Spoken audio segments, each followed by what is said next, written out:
Good evening, everyone. Welcome to the 45th episode of ICC BiZ Live, where we bring C-suite people to discuss business challenges. Now, today our focus is on EduTech, and we have with us a very eminent author, educationist, chairman, Mr. Satish Jha, who has written many books, particularly two books on education, the full plate and the learning stage. I'll show this to you. Uh, both these are available in uh, both these are available in Amazon, and forward is by Amitabh Kant, former CEO of Niti Aayog. Both books are path-breaking. I have read one, and I recommend all those in the education sector to read them. I mean, these books are a call to action to harness. We talk about the demographic dividend of India, but how to maximize the dividend? There are some companies which pay good dividends, some don't. He has narrated a path where we can get the maximum dividend from the demography. And but any other the more there's not enough I can say about Sri Satish Jha. So let's go over to him and hand over the mic to him. Sir, request to give a brief introduction of yourself. That's the hardest part, Dr. Ashwin. I was an editor of a newspaper. I was started with Ramnath Goenka ji in Indian Express, a Hindi daily called Jansatta with Pravash Joshi. He was also uh, invited by Ramnath Goenka to help us start it. Then I was editor of Dinaman, which was quite a prominent magazine of my times from the Times of India group. After having done about 8 years in journalism, I went overseas because my wife joined WHO in Geneva. Dr. Manmohan Singh was there in South Commission, so I became one of his advisors. He did only a couple of them, two of us, but it was fun working with him. But I felt I wanted to do something more engaging, and I went for learning how to become a more corporate engaged person. And I became CIO, Chief Information Officer, with a company called Hoffman La Roche, which was a pharmaceutical company at that time, Fortune 70, based in Basel. There I learned something called management, and that led me to become later on chairman of James Martin and Company, which is now Genpact. And the past couple of decades, I've been investing in technology firms, bit of education. I ran a project called One Laptop Per Child, basically along with the MIT and Professor Negroponte. I did that for 4 years. And later on, I realized the challenges of that. And now I run a number of schools about only the technology part. I don't invest in land, buildings, or operations. I only help them learn like cell phone of education. In the meantime, there was so much to see and watch and challenges that I ended up writing a book called Full Plate, The Full Plate, which is a diagnosis of the situation. And the learning stage is prescription, what can be done. So, that's a kind of overview. That's what I'm operating with. Dr. Thank you, sir. I mean, uh, what to say? I mean, no words can describe your contribution. Actually, when we say it is easy, we prescribe be the change. You are the change yourself, and you are doing hands-on. Now, uh, and you have talked about some other NGOs also doing added work in the context of Indian education, where there's a huge divide between government and private schools. Now, coming to your book, what does your book, The Full Plate, symbolize in the context of education? You see, the full plate is we have had a whole slew of prescriptions and policy changes and programs and projects in the past 80 years of independence. We created schools in the beginning, government schools. If you recall, at one time, 90% education was through government schools. We created higher education systems. We had IITs and IIMs with the apex, but the whole system was created. I remember my younger days, we had fewer than 100 universities. Now we have thousands of them. And institutions have been added up. Many things have been done. In other words, if you ask for any program, probably there is some program to talk about it.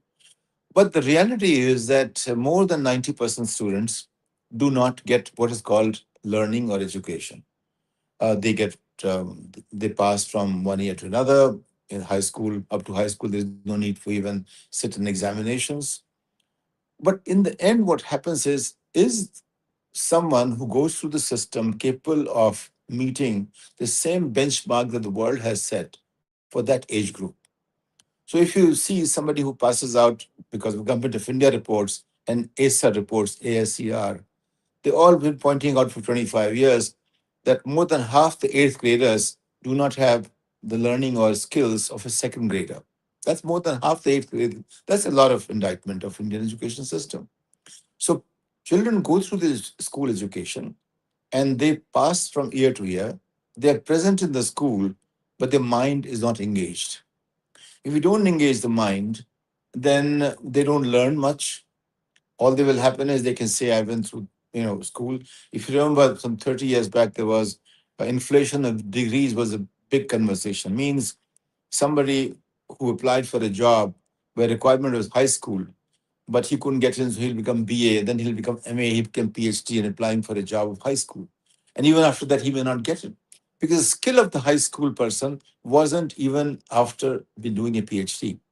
So effectively, if your foundation is not quite right, then what you do? So full plate is about saying two things. One, that if you don't have everything on your plate, you don't really get nutritious meal. For instance, imagine a child who had to actually live only on a half piece of bread, or only dal, or only one sabji, or only one achar. What will happen to the child? The nutrition and the growth of the body and so on and so forth. That's one. Second, in some ways, government has a whole range of possibilities, full plate of every possible policy is there. But the child is hungry for learning. The students are hungry for learning because the ecosystem is not there in that sense. So full plate deals with it from 2 points of view. One, the inadequacy of what we have, and then the whole, kind of surfeit of lots of provisions and none of them meeting the requirement of learning as such. So that's where the whole idea comes from. Doc's up. You are taking me back to that stage when I joined the industry. I was told first thing you have to unlearn what you have learned so far and learn fresh. Yeah. That is one thing you are taking me back. And another thing about Genpact. How long you were involved in Genpact? Because I was hired by one of the CEOs, Tiger Tagarajan. Yes. So my assistant was Romi Malhotra. Okay. He was so when it was Jekis, GECIS, he Yeah. Yeah. became the CEO at that point, and later Okay. on, obviously Pramod Bhasin ran it, but my James Yes. Martin company merged with it. Okay. Okay. So my I was not directly involved with Genpact at all. It's just that Okay. my executive assistant was Rima Luthra, who became CEO of Jackis later on. He left us to join them, and that's what my idea was, that he should leave us to go to a respectable organization. And then it took off. I mean, Genpact became big, and later on our company merged with them. So my Okay. association. So I knew Tiger well before he was in Jackis those days. So Yes. yeah. Uh, Now, coming to your next book, what message does your book, The Learning State, convey? I believe it is the follow-up book to the full play, You see, the basic idea is if you know the diagnosis, you have to have prescription, right? So right? what the learning state does is, point is, And I've been arguing for that for quite some time since Vajpayee was Prime Minister, who invited me at that time to become member of Planning Commission. I think it was at 98 or 96, whatever, something like that. So I said, look, I'm not designed for that. I'm basically, I think differently. I was an editor. I wanted freedom. I don't want to get into that. But I discussed that. And my point was, we plan for 5 years. Now think of this way. If parents plan for the children for 5 years, what will happen? After 5 years, if you let a child go to the street, what will happen to the child? So when you plan for something, you plan to bring it to a point, then that they become capable, right? So 25 years plan, if you see for education point of view, by the time people actually understand anything, they have gone to the level of, say, 25 years. So it takes from K to PhD about 25 years. So plan for 25 years. And then what all is required. So it basically sketches out what all does India need to become a country with people who are capable of handling the challenges of modern times of 26 to 46, 47. What we're planning for is a 100-year celebration in 47. If you plan from now until 47, or 25-year or 20-year plan, probably we can get somewhere. That is the basic idea. Dr. Rajshri. Hello? Great thinking, sir. Great thinking. I mean, that should be the right path. Thinking to 20, 25 years ahead. Yes, after I can't plan for my children like for 5 years. No, I design a learning curve for them for their entire life. And even myself, I am engaged in lifelong learning. Yeah. And now my next question is, uh, how do you define human capital in the Indian context? You see, we've been hearing about something called demographic dividend, right? Now, Yeah. it's a dividend only when the people are capable. So, okay, you have 100 crore more people. But if they are the kind of people you are feeding them 5 kilos of ration every month, are they contributing to economy or anything? No. So unless they become capable of doing things in the modern context, capable citizens, those who can do things the rest of the world does in competitive ways. They can handle things at the level of competency the world and technology requires. They will not be a contribution, they will not be value adding, they'll be a drag on something. So if they're a drag, then it's not a dividend. See, it's a capital only when it can produce something. So, for instance, when you say capital in industrial sense, you invest in machines which are new and that make you competitive. If you invest in machines which have been discarded, will it be competitive? Probably not. So, similarly, human capital becomes, when it becomes productive, when it contributes to the development or growth of nation, which can add value, is capital. Otherwise, it's a waste. It's a scrap. So what we have done is instead of turning every mind into full of possibilities and capabilities, we have left them on the table. We have not nurtured them. So think of it this way: if per capita income of the top 1% in India, say, is about 10 lakh rupees, and top 2% is about, say, 5 lakh rupees, and top third percent is about 2.5 lakh rupees, and top fourth up to top seven, eight is about 2.5 lakh rupees. That's what it's all about. And as soon as you go below 10%, it starts going below a lakh rupees. In Bihar, per capita income is about 50, 60,000 rupees annual, which is below the sub-Saharan Africa. So what is there a capital in that? No, capital is only when your per capita income is at the level of the at least global average and above. What is the global average? Very simple. There are 8 billion people. There are 100 trillion of global value added. So about $12,500 is the average of the world per cap per annum. India is about 2,500. So we are 1/6 of the world average as of today. So are we a capital or are we basically scrap? So my point was, as long as a nation thinks of mining the earth, it doesn't grow in modern times. Only those nations that mine the mind, like the US does, they grow. I always think of what's capital here?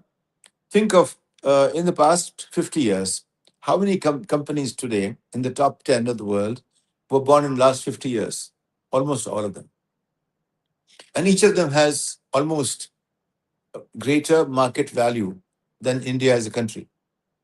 For instance, if you look at NVIDIA, look at Apple, look at some of these companies, their market value is more than the market value of India. Means entire uh, corporate, what you call the stock market system, total valuation of all the companies in the country is less than the valuation of a company called NVIDIA or a few, about five, six such companies. So these companies were born past 25, 30 years. So in other words, in 25, 30, 40 years, you can create as much market value as entire country of 150 crore has created annually after 80 years of freedom. That is the gap that I'm talking about. So if you have human capital, you will create something like NVIDIA, you'll create SpaceX, you'll create companies like Amazon. These are the companies that have driven economy in the past 30, 40, 50 years. They include Apple, they include Microsoft, they include all the top 10, 15 companies that you see. They're all new. They didn't come from mining or coal or mining of this or that. They came from mining of mind. So mine the mind, not the earth, is the basic thing. When you mine the mind, you create human capital. When you mine the earth, you create, basically workers who are not a dividend. They basically are a drag. Locks up.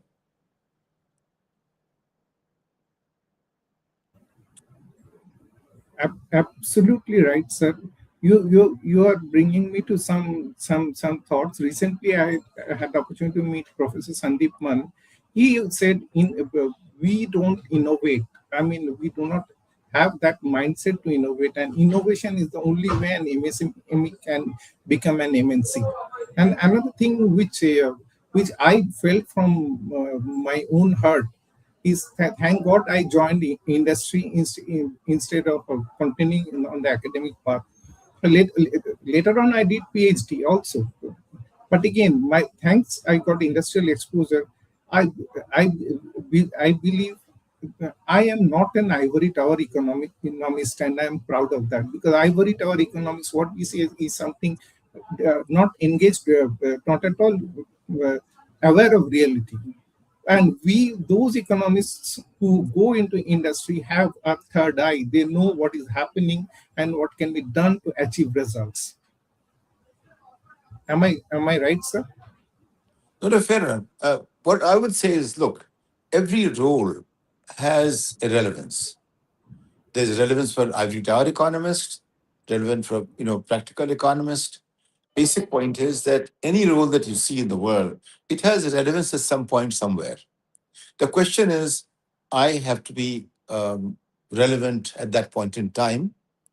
And the great leaders, what they do is they think long. They vision for next 50 years or 100 years or whatever. But they don't just live in today. The normal leader has to basically deal with problems of today. Both are required. You can't say one without the other. If you don't have the long-term visionaries, country will just remain at the same level of per capita income that India has. So think of it this way, that world's average per capita income is about 12,500. India is one fifth of that as of today. Should it be so? No. Our capability potential is phenomenal, but we choose not to move in that direction because the people who decide for the country, the leadership at the level of political leadership, or you can say service leadership or executive leadership, or businesses or corporate world, they're very happy where they are. They're doing fine for themselves, and the country, is where it is. So, point is that uh, we have to think in terms of who we are, where we should be headed, and if you say we want to be MNC, once somebody asked me, I was at Delhi University. There were several directors of several IIMs were there. So students asked, what should be our role model? So one director of IIM said that when role model, think of Gandhi. So my point was, I hate to disagree with the directors of IIM. I said, then again, think about Gandhi's great role model. But think about who was Gandhi's Gandhi, who was Gandhi's role model. So my point is, if you're looking for a role model, you have to think of a role model which will take you from wherever you are to somewhere great. And if you like a role model which is keeping you happy in the current moment, that's what a lot of people do. Bollywood creates role models. They help us create. We behave this way, we stand this way, we talk that way. Our ambitions are defined by many films that we see. The literature does that to us, newspapers that do, and our leaders speak the language. They talk about clarion calls, and they invite people to do this or that. All that shapes a nation. Every call by anyone who is in a position of attracting the interest, or you can say, perking the interest of people, they influence us. They all do. And somehow something happens. Sum total of all the influences we have had since 40, 80 years since freedom has been that our per capita income is 2,600. And don't forget, Dr. Saab, 1947, India's per capita income was about $52 per capita. We were 360 million people, 36 crore people. China was about 45 crores, and the per capita income was about 46, 47, lower than us. And Korea had about 56, $57, and they had about 4 or 5 crore people. Over a period of time, by 93, China edged past India at about almost $400 per capita. And since then, it hasn't looked back. There was a time when China was considered by professors in America 10 to 12 years ahead of India. Now I think it's perhaps several decades China is ahead of India. And because what they did was they decided at some point in time to make sure that every Chinese is educated at a certain level. And they worked very hard at that. They've decided to make them all speak English. And by the way, Chinese, in terms of number of Chinese who speak good English, probably surpass number of Indians who speak good English, even though they began with the handicap of no English or almost no English as such. So because they decided to do that. Similarly, Korea is known for highest number of graduate citizens as such.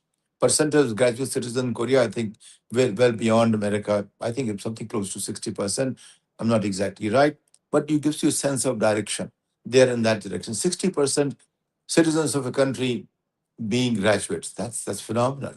So that's why the kind of growth of Korea is seen as about 40, $45,000 per capita income. China is getting close to 20,000. India is still about not even at 3,000 yet. So we need to remember these things, that we began the journey in 47 at the same level, and we've been falling behind because we did not see the way the world was unfolding. We were very happy in our own thoughts. We are great. And those who think we are great, just like Greeks, they don't go very far. They start receding. So it's very important, if you want to progress, don't look at the rear view. Don't think of the glorious past. You always think of what lies ahead. And that's where I think we have been copying, imitating. My world is divided into three parts.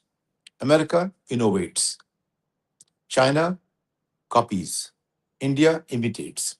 Imitation doesn't even have the discipline of copying. Copying is a tough job. Copying means it's exactly the replica of what innovator did. And what is innovation?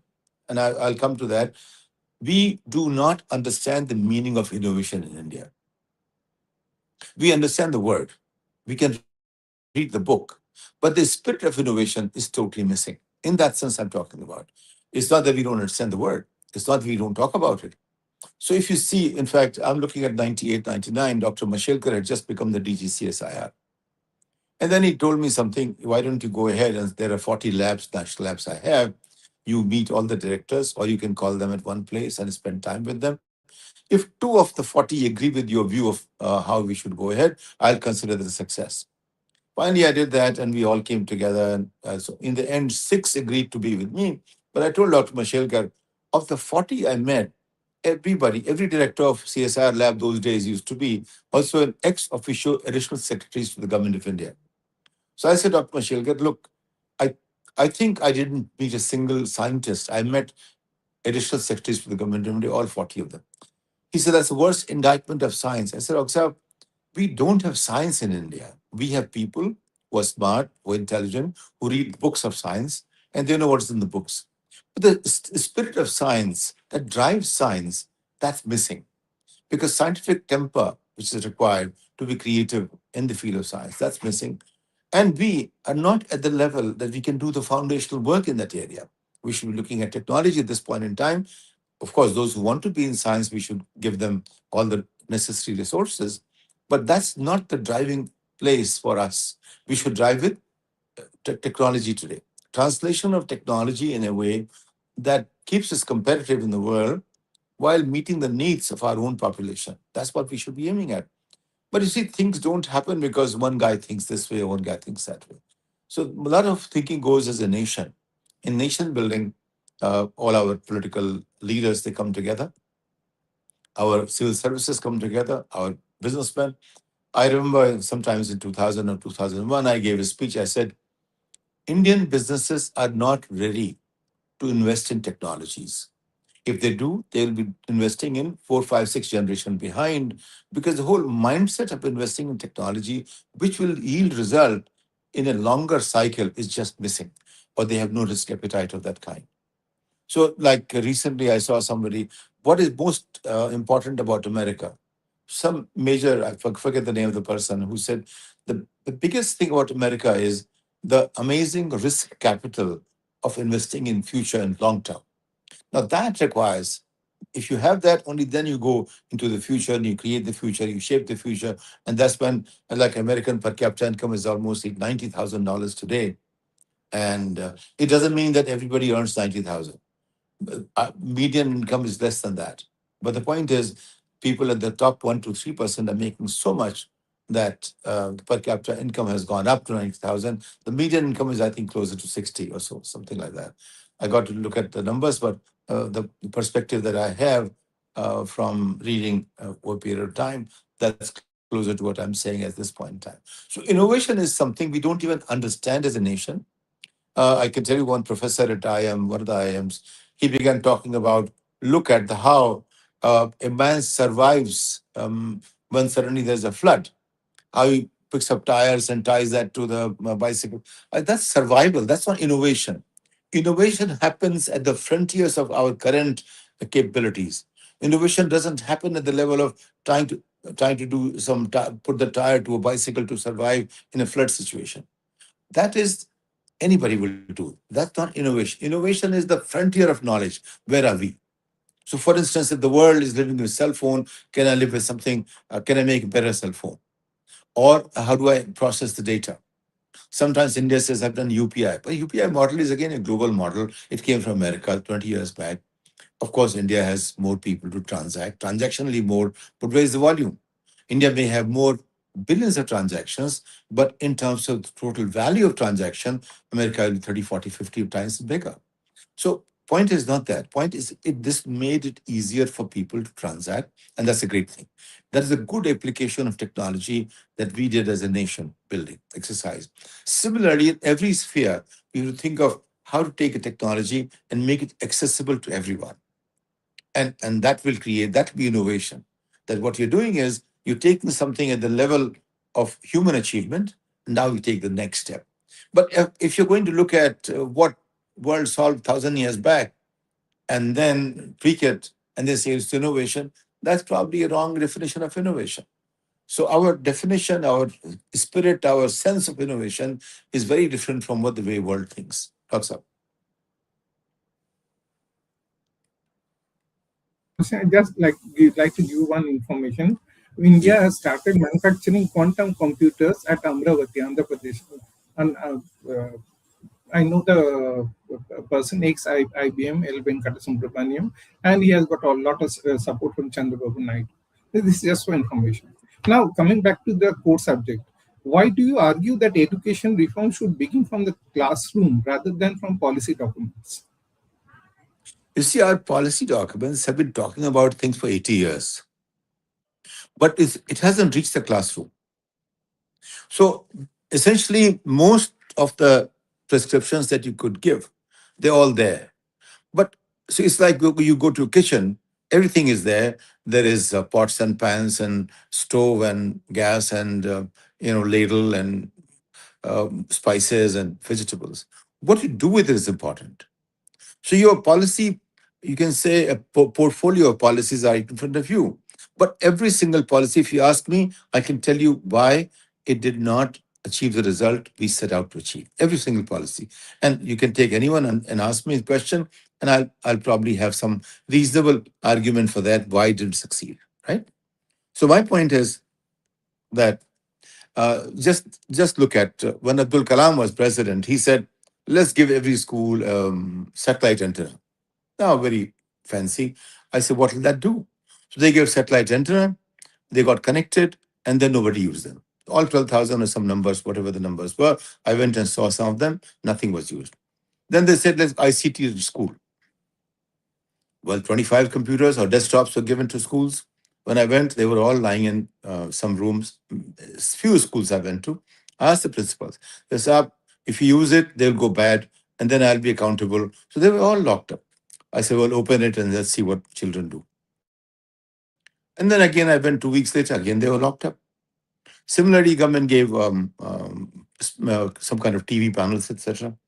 And I went there. So TV panel was not connected to the power, and the teachers were writing with some, they were using as a blackboard, right? You put their TV panel, but teacher is using as a blackboard. You look any policy that you created, it just doesn't work. I went to a school in Azamgarh, I think, yes, Mizban. Every classroom had been donated a panel in the classroom.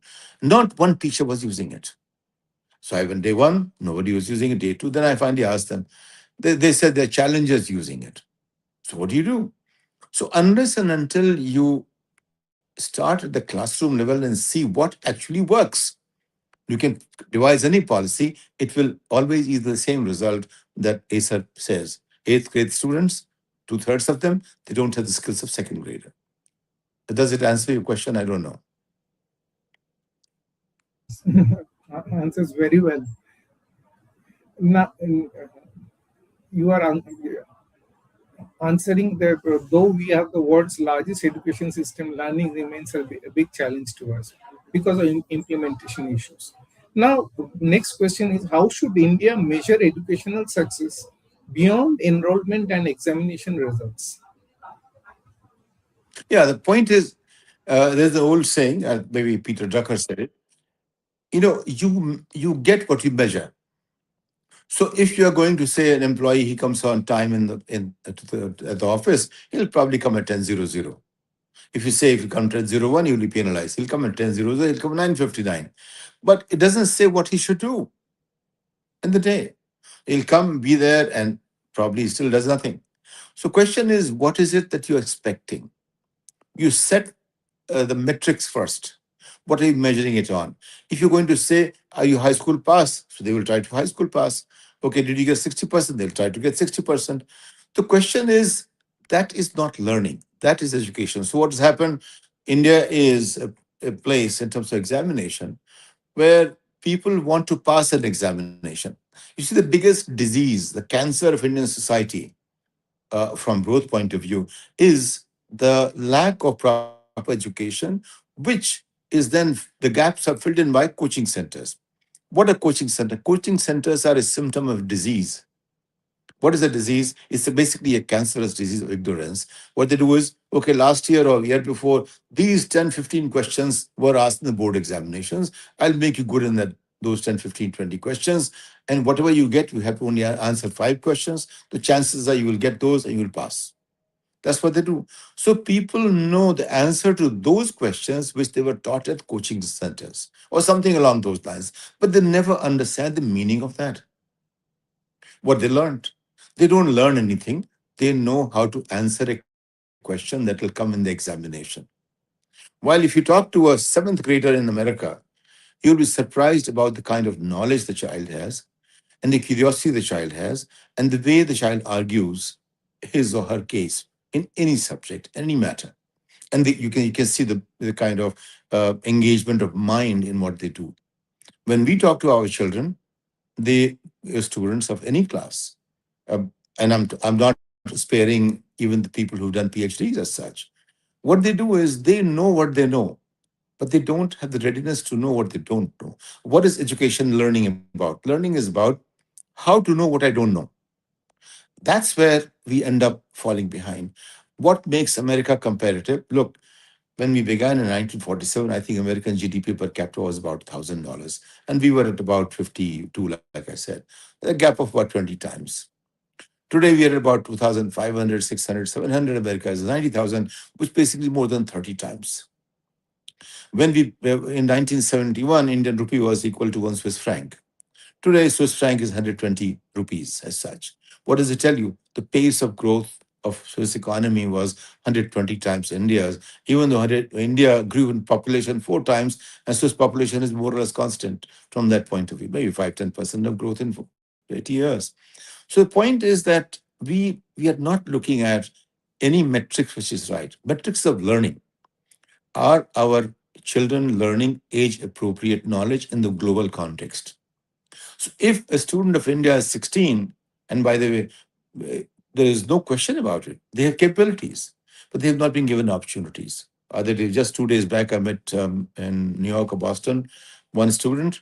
He went to Doon School. He was fortunate enough to go there. He applied for education in America. He got full scholarship to Dartmouth and Skidmore colleges.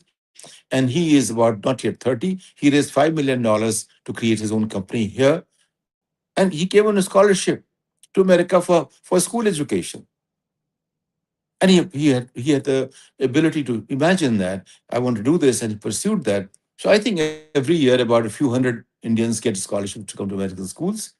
America gives the scholarship. Then they become part of it, and then do extraordinary things in America. Similarly, if you think about creating those possibilities in India, for instance, we dropped the whole idea of excellence. When Kapil Sibal began expanding IIT framework to beyond five, I said you're diluting the whole brand image of IIT. You create different institutions. And what happened? Similarly, when IIMs were created outside of the three or four IIMs, I said they will only dilute the image of IIM. They will not build one. You create new one. So, but this is what we do. We want to monetize in the short run. That's what government has been doing. But IIMs had to remain relevant. In fact, Dr. I.G. Patel invited me in the Court of Governors of IIM Ahmedabad. I'm looking at 95.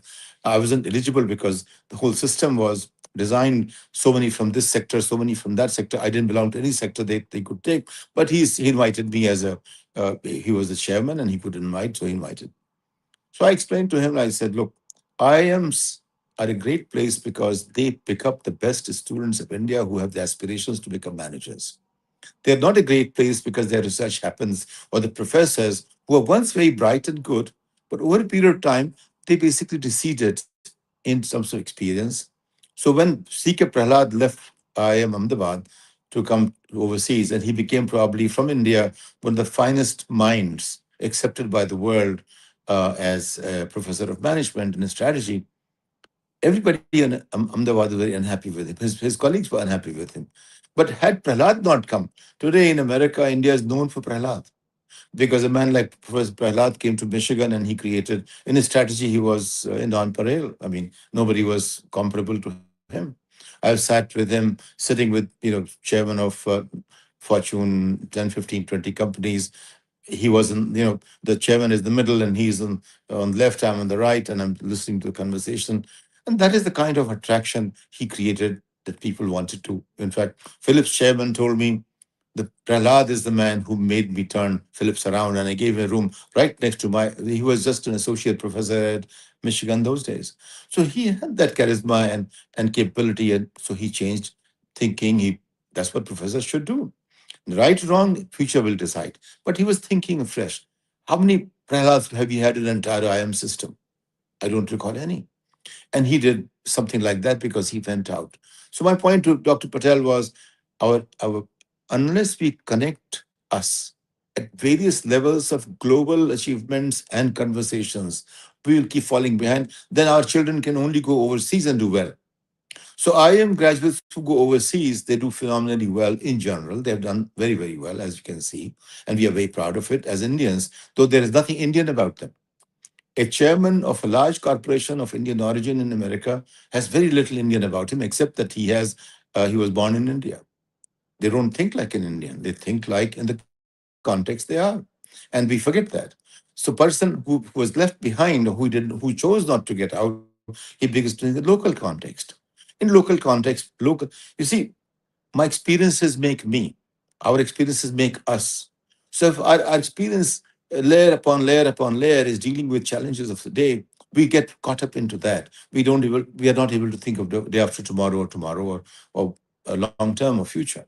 We become in the moment, we become looking at the past, we begin to handle our own situations and challenges, and we don't manage to get past. Just think of a great example, nano. After 100 years after world started making cars, and they made all kinds of cars, we couldn't even produce a nano, which is totally done by us. Everything we have is taken, a technology taken from somewhere else. We didn't create that. Not even a single engine of that kind was created by us. Not in information technology, not in other manufacturing places as such.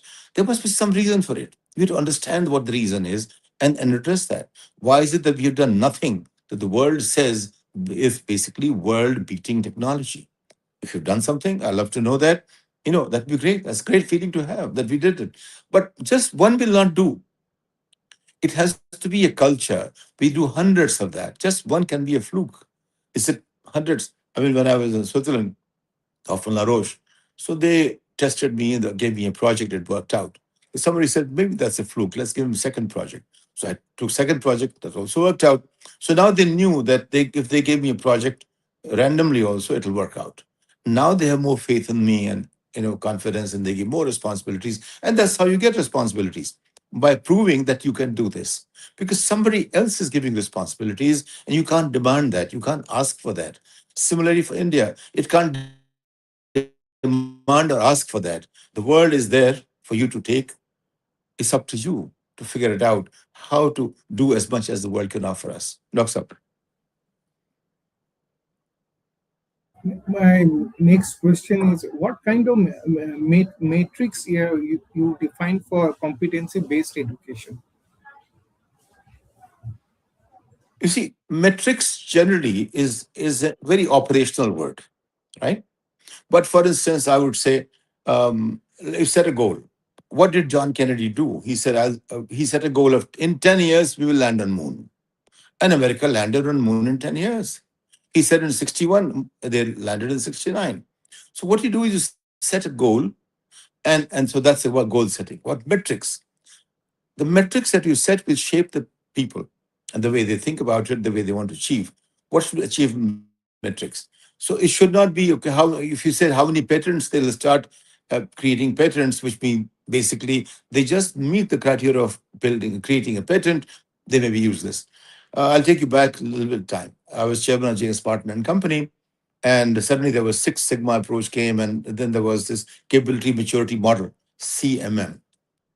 So I said, now India will do very well in CMM, but doesn't mean that it will actually benefit from CMM. They asked me why in America. I said, because India is a good examinee without understanding the subject. So suddenly you found in a couple of years, the largest number of CMM top tier five were from India. They could get, but the productivity in India wasn't that high. So we become examinees very well. We don't become achievers in the same way.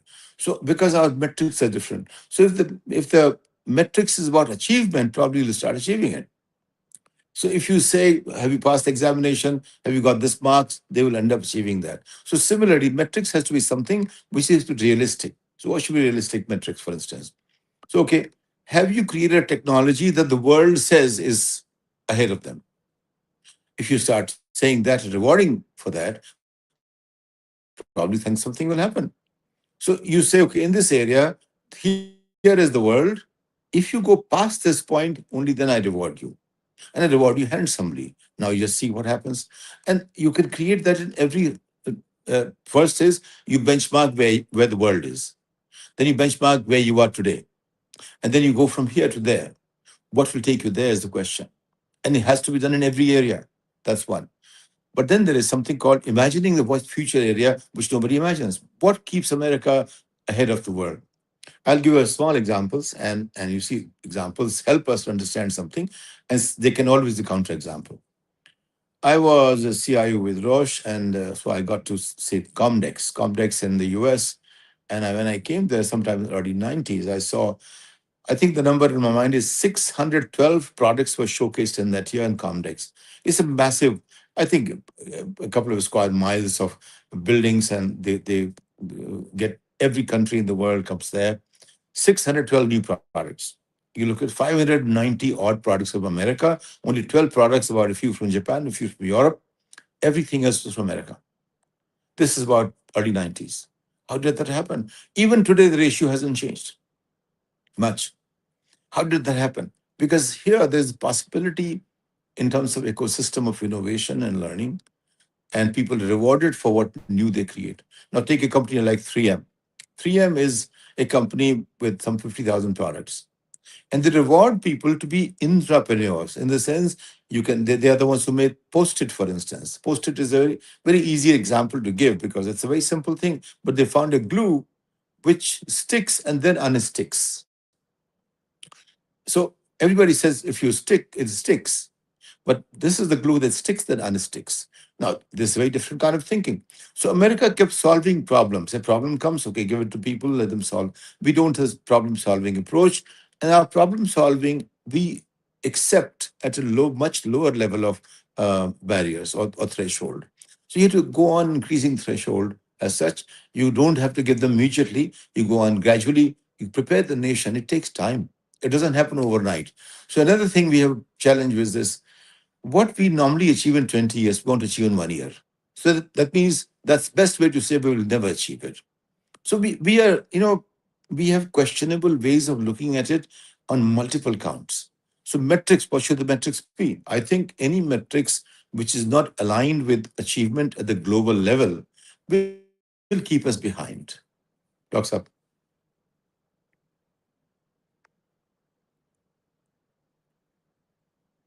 Institutions you are talking about in your book, Vidya Bharati, Ekal Vidyalaya, are they performing differently?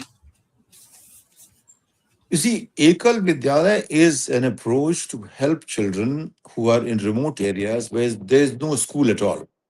So what Ekal does is, from up to grade 3 or so, what they do is um, informal education. So some local teacher who hasn't done high school, but he knows alphabet, ABCD, Kaka Gaga, Ek, Do, Teen, Char. So he prepares students at that level when there is no government school, no other school, etc. But Ekal becomes in that sense a movement. It's not really schooling or education system, but it meets a need at a level when there is no other way to meet the need of any kind whatsoever because there's no school there. That's Ekal. Now, it sounds very fancy, but actually, if you educate your child at Ekal and you don't give them avenue to go to, say, Vidyabharati or other places, what will they do? They will, even if you pass 10 years like that, you will not become someone who can deal with today's world as such.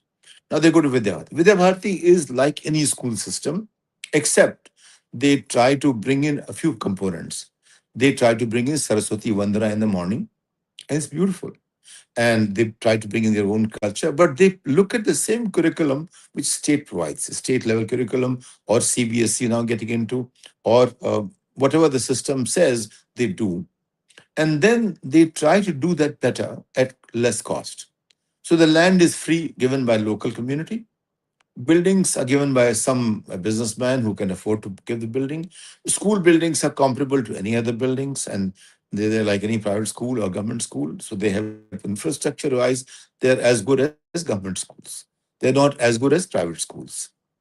Private schools may have, they have higher cost, and they have greater resources, and they try to achieve different goals as such. So Vidyabharati schools do much better than government schools. They come pretty close to Kendriya Vidyalaya for less. But they're not exactly Kendriya Vidyalaya because the students who come to Kendriya Vidyalaya come from different demographics, different strata. Vidyabharati gets children from less financially, you can say, privileged people, while people who go to Kendriya Vidyalaya usually are second generation, they're children employees of various institutions, government, and so on and so forth. So there's a bit of gap there in terms of expectations and learning and home environment, etc. But still, Vidya Bharati teaches 1.5% of all students in India. 1.5%. They have 35 lakh students. They take 3 lakh, 4 lakh students every year. And they get a state board level 50% of top 10 positions in every state board, more or less, every year, sometimes the top. Vidya Bharati, there are, if you remember, India has about 17,000 IAS, IPS, and IFS. That's called civil service.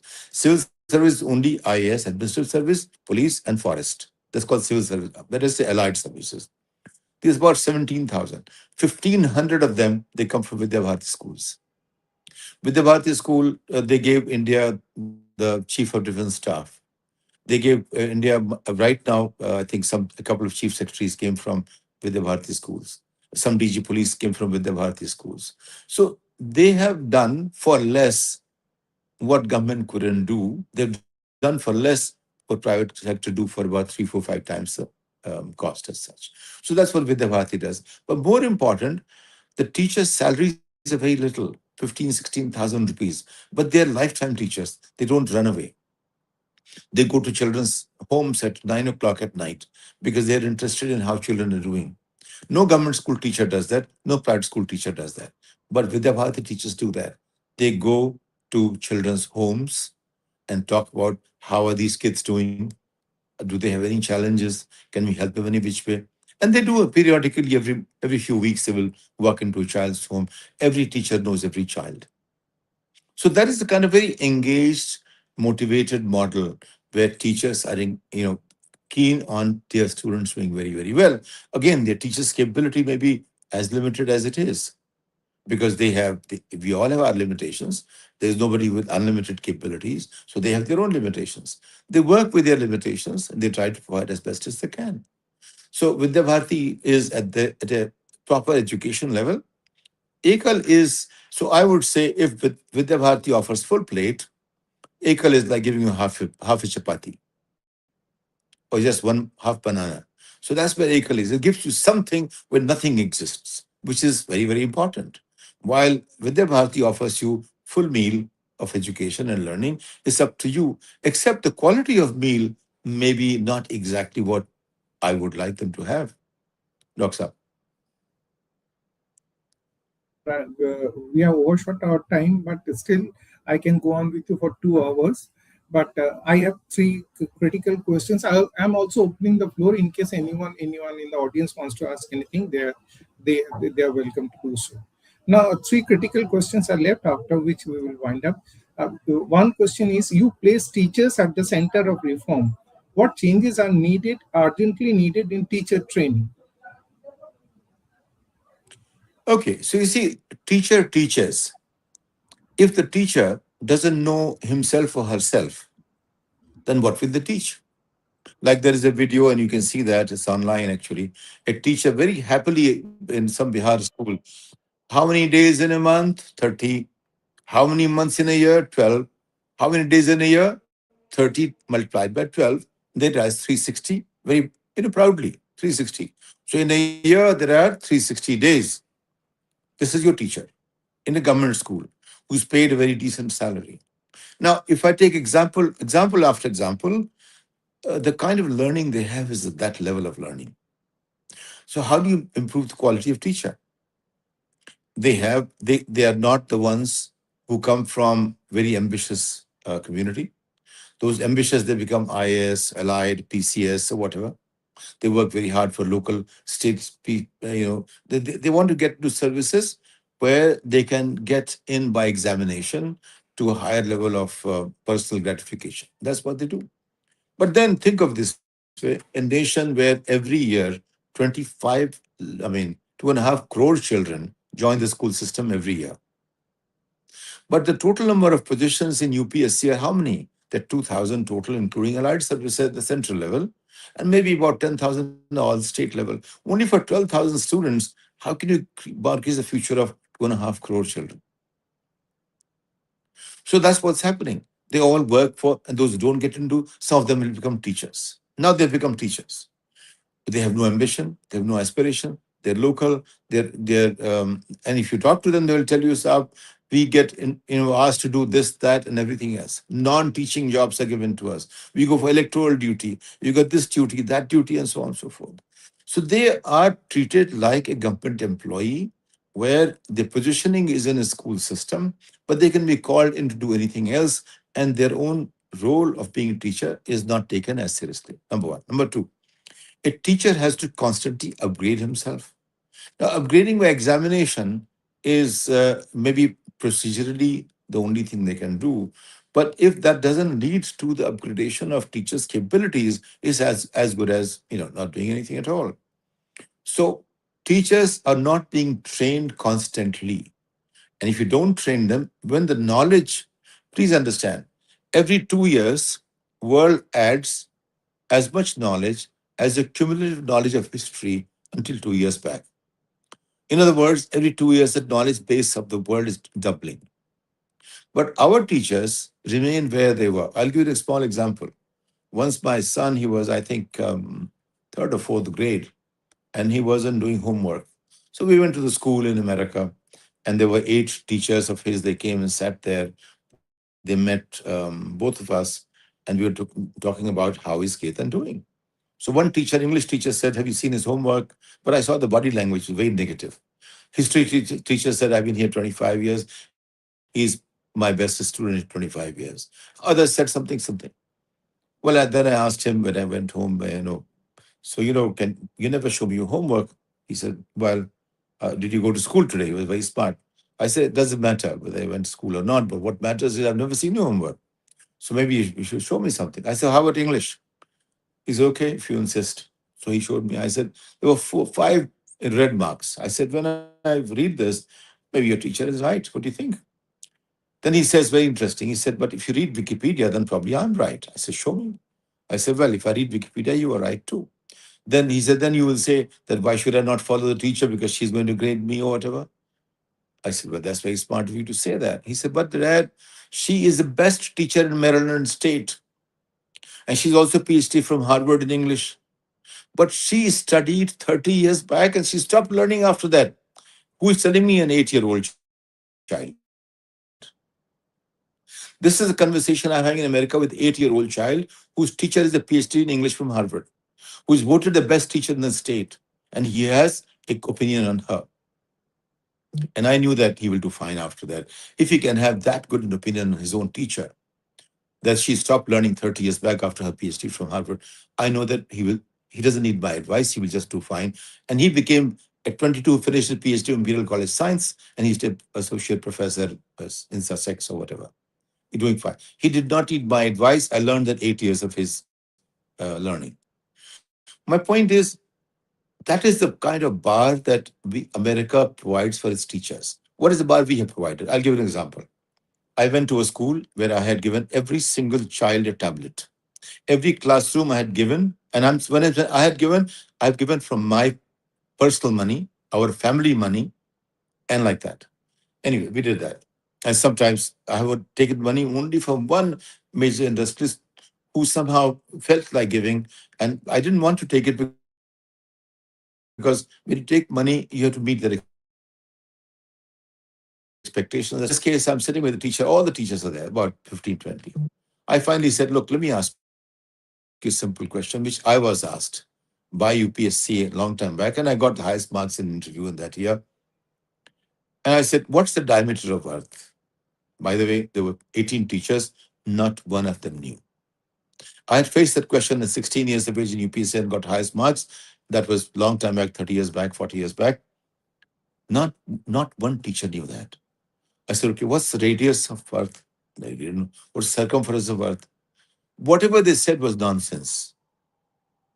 I'm not saying they should remember that, but I'm saying you are teaching a rote system where you don't know what the rote is. Our system is as inadequate today as what I just gave an example of. Not one of the teachers. So I said, then how do you teach? The chairman of the board who was there, he says, sir, you are insulting our teachers. I said, no, don't think that way. I'm asking questions. Should a teacher not know that? You ask yourself. If you feel insulted, I have nothing to say. I don't ask the question. I withdraw my question. So this is where if my teacher doesn't know the basics of what they are teaching, If the year is 360 days, and if they don't know what the diameter of Earth is, what are they teaching? They're teaching what's in the curriculum. And this question is not in the curriculum. I tell everyone with management, with education, see, if a fact with one leg is very unstable. A fact with two is still very unstable. The first level of stability comes when I can have a fact which can correspond to three different facts, three different legs. It's like tripod. I don't know if you can balance anything on two legs or one leg. But three legs, you have certain stability. Four, you have greater stability. That's a table or tripod. So what does it mean? So if somebody says something, it must relate to something else as well, and two other things. If you can find those two and you're correct on that, now you could be probably correct. That's how it happens. And so, I mean, very simple things to think about. I was at one IIT, some convocation somewhere, a long time back now. So the point is, very simple example. I said two and two, and they said four, very simply. They didn't think about anything. Two and two is four. Two and three. So they said five. Somebody said six. I said anything else, and they stopped. I said, you are IIT. You're the best and the brightest.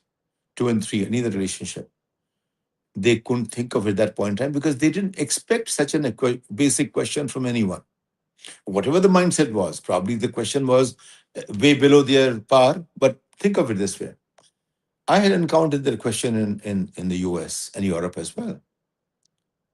But somebody who became very smart and succeeded, he said, two and two is four, but why? And that was the question he had. He wanted to understand why two and two is four. We never had that desire or need when that be an irrelevant question. But just two and three. Two and three is five, two and three is. I didn't say you add, I didn't say you multiply. The response was two and three is five, two and three is six. Two plus three is five, two into three is six. But I said, well, think of this way. It could be two cube, could be three square, could be two by three, could be three by two, could be, two log three or whatever. There, I said, I don't know enough mathematics, but I'm sure there are multiple possibilities beyond whatever I'm saying. But if you as IIT boys get stuck at two and three is either five or six, then you are limiting your own possibilities. That is a challenge.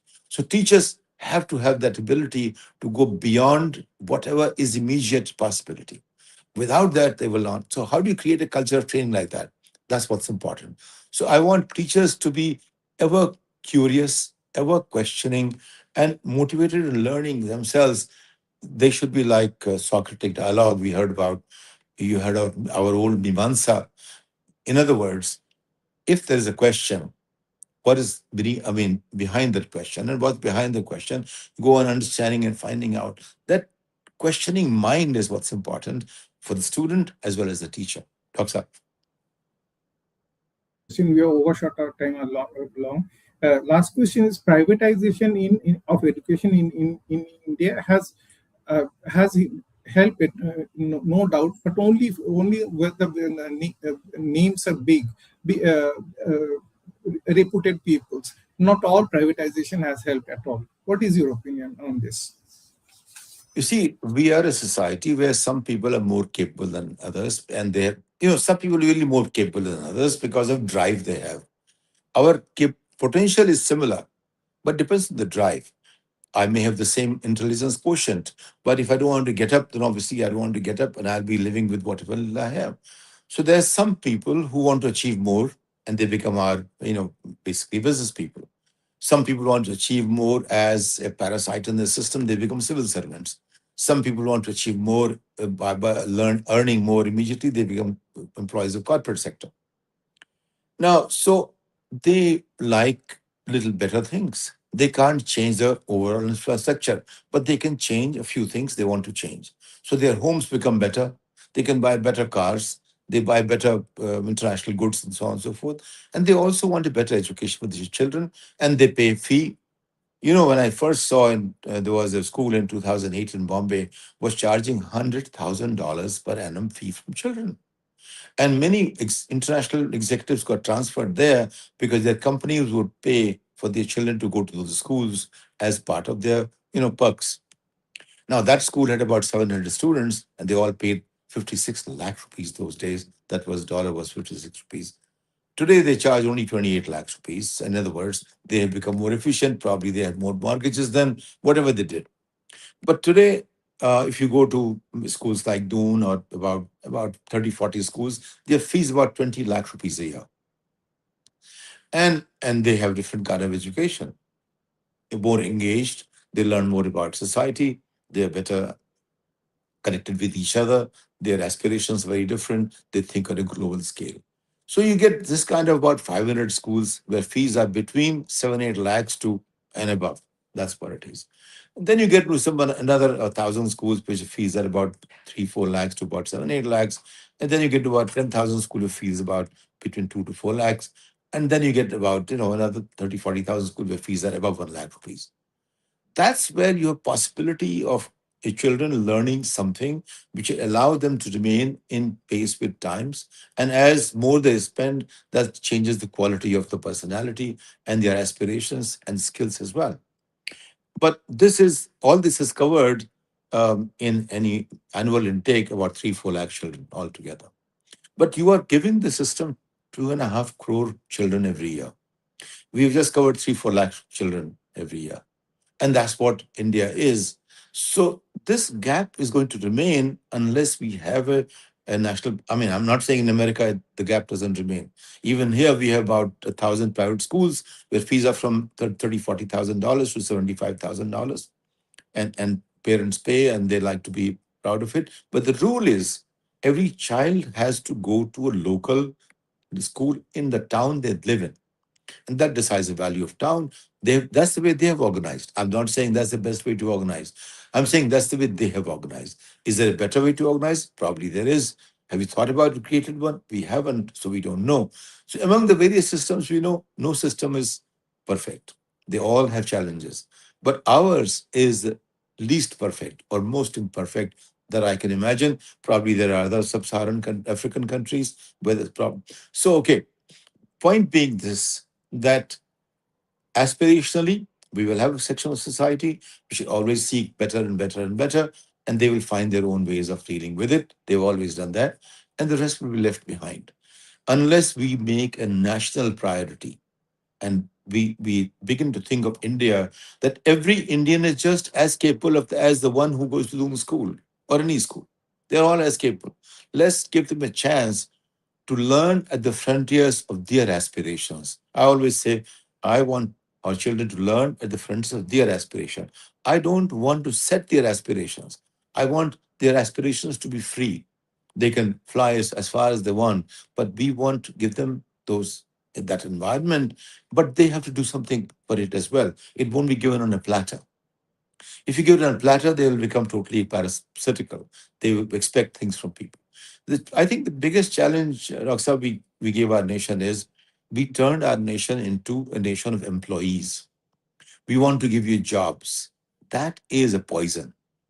If you say we want our citizens to become capable citizens who stand on the ground in the world and in the world where they can achieve at the levels of their own frontiers of their aspirations, will be a very different nation. So the leadership of the nation has to give a very different slogan.